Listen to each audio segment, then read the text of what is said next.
Well, you got to be happy with that performance. I mean, on a night where we've gotten lots of decisions, you put a definitive end on that fight.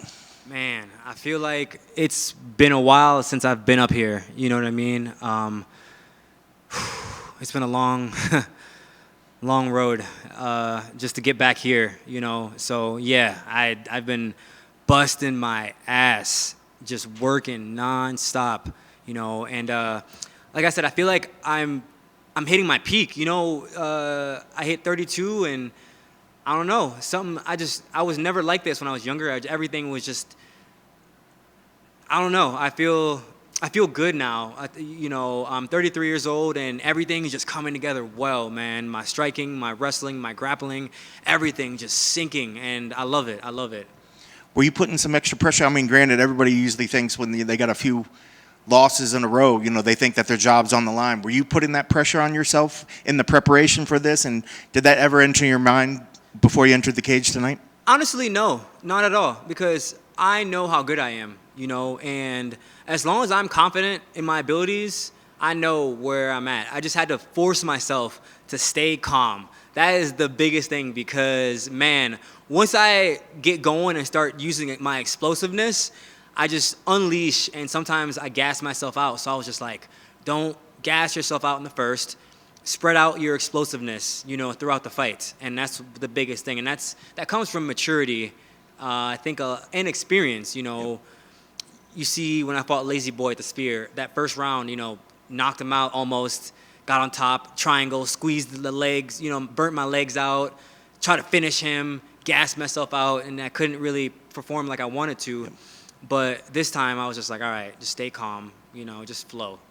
And they always say, when you take things away from past fights, whether they're mistakes or stuff like that. So it certainly seems like that portion of that fight that really resonated with you, that you want to be able to take your time and work in there. Yeah, I wanted to chew my food first. I have a tendency just like, I'm not going to finish that sentence because the internet, I know how y'all be. So that's experience. That's another veteran experience right there. Well, I guess, and did you know, I mean, I'm sure, do you ever look at the odds? You came in, you were a decent-sized underdog, but... No, I don't look at the odds, man. The odds are for the fans. Like, they don't tell me. The odds, I know, it's crazy because people watch me strike. You know what I'm saying? Yeah. And he's predominantly a striker. So how in the world, how? That was, when I was going into this fight, I didn't see anything that he was going to do to me on the feet. That was my take on it. I was like, he doesn't really, the one thing I know that he did well was he moved his head and he has good cardio, So I was like, all right, I'm going to take his gas tank away. So kick his body, knee his body, punch his body, you know what I'm saying? Do things like that. And eventually I'm going to get the TKO, and then people are going to start calling me TK Ode. I like that. So was that was the game plan, to kind of just wear him down a little bit? Yeah. Where the striking would... Yeah, because I know that he's got good cardio. And so I was just like, attack that body. Don't do too much, and don't try to get it back. He was attacking my legs a couple, some leg kicks here and there. I just forced myself to stay calm. Don't try to get it back, because I have a tendency of doing that. Somebody kicks me, I'm bop, bop. I put myself in that zone where I'm just burning myself out. And I was just like, all right, just chill. Tell me about that Dewey Cooper special. Man, Dewey is the man. He doesn't get enough credit, honestly. He does not get enough credit. Dewey is just, everything we do every single day. We're working, we probably do 400 kicks a day, honestly. We probably do 1,000 strikes, everything, jabs, cross, hooks. We're just doing the basic jab, cross, hook. Then we're doing teep kicks, body kicks, leg kicks, head kicks, teep kicks, body kicks, leg kicks, head kicks. You see in my fight, in the first round, this fight, I think I landed a teep kick. I think I landed a head kick. I think I landed a leg kick. I think I landed a body kick. I think, you know what I mean? I went up and down. I was, and that second round, I did not get tired. I wasn't tired. This was the first time in a long time where I started the second round and I was like, let's go. I can go like 3 more rounds. Which is good, because it's interesting, because you mentioned something out there that you said that this was a tough weight cut. Most people have tough weight cuts, don't have energy all the way through. So it was kind of a weird... It was a really tough weight cut, and man, I believe I cut 11 pounds in 12 hours. Wow. That was the toughest one. Walking through the hotel casino, and like I said, my manager Lance Spouty, shout out to you, Lance. He's just amazing, man. He was in there at the tub, just getting me going, man. And then carried me downstairs, and then I ran into Danny Castillo, and he helped me get to the scale. And I honestly, I just said a prayer because I could not walk. Honestly, I could not walk, and I just said a prayer. I was like, God, please give me strength to make it to the scale and get this weight cut over with, and give me strength to do this. And boom, as soon as I said my prayer, I had all the strength that I needed to get what I needed to do, get what I needed to. You get the idea. Yeah. I'm not finishing that sentence. No. Well, I mean, it's amazing. I mean, that you bounced back. You had great energy. Yeah. So I mean, obviously, your recovery process is nailed down. When you said that it was like the 11 pounds and the 12 ounces or whatever, was that uncharacteristic? Did something like hold up in your body a little bit more so when it came down to those final hours? Were you holding on a little bit more than normal, or do you always usually have about 10 pounds to get rid of? No, I usually always have 10 pounds to get rid of, but this time I had 11 and a half. And that 1.5 pounds makes the biggest difference, you know. It was just, usually I do 2 gallons of water. This time I did 1.5 gallons. And I think 1.5 gallons Monday, Tuesday, Wednesday made the difference between the 2 gallons. I think if I had done you weren't flushing as much. Yeah, if I had done 2 gallons Monday, Tuesday, Wednesday, I would have been okay. Yep. But because that pound and a half makes the biggest difference, especially at flyweight. But I've had 11 fights in the UFC, and I've never missed weight, and I'm not about to start now. What's crazy, you mentioned flyweight. That finishing punch didn't look like it came from a flyweight.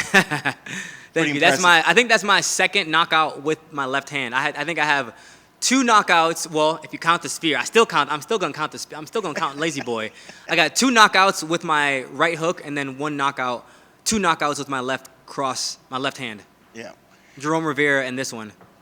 Well, I mean, like you said, you're back in the winning path. It's awful. A lot of fighters won't usually give themselves the luxury of starting to call out names after finally getting back. But, I mean, like, what's next for you? When do you want to get back in there? And, I mean, are there names that you want to start checking back off the list? I've watched a lot of Daniel Cormier's announcements and his vlogs, and he talks about always having a name. Always have a name. Always have a name. Always have a name, they say. But my last 3 fights, I've had a name, and I lost my last 3 fights. And I told myself this time, you know what, Ode? Don't worry about that. Worry about winning first. Get the win. Forget about a name. Get the win. And go from there. And so this time around, yeah, I just focused on winning. I didn't care so much about having a name, a call out. I was just like, focus on the win and get the W, because that's the most important thing. Because sometimes we spend some time in the mirror practicing our victory speeches and stuff like that, and we get too gung ho and we miss the mark. So I wanted to make sure that I just focused on just the most important thing, which was winning and staying calm in there. I didn't want to get ahead of myself. I didn't want to get a big head. I didn't want to get, egotistical. Again, growing up and getting older definitely has taught me a lot, and having a lot of fights taught me a lot and matured me mentally. So you give yourself a little bit of time to celebrate this win, or are you back in the gym on Monday? Nah, I had 10 weeks, so I'm going to go to Miami for the fights next week and see my mom. Shout out to my mom, Sophia. I love you so much. I can't wait to come home and see you. Shout out to Tasha. I love you so much, Tasha. Shout out to, again, my coaches, Alex Perez, Aljamain Sterling, Dewey Cooper, Demetrius, Dangerous D, my teammate who has helped me throughout this camp. Really appreciate all the work that, just everyone has given me, man. And first and foremost, God. I can do all things through Christ who strengthens me, because I would not have been here without him. I was a boy from Kingston, Jamaica at one point in my life, man, with nothing, barefoot, immigrated to the U.S. at 9 years old, and now I'm fighting at the greatest promotion ever. So I'm so grateful for Dana White, Sean, Mick, Hunter for bringing the UFC here, because it truly saved my life, and it gave me a purpose. It gave me a goal, something to build on, a legacy for my kids. So that's really important for me. That's inspirational. I appreciate you sharing that, and congrats on the victory tonight. It was Thank you a so heck much. of a finish. Thank you. Appreciate it.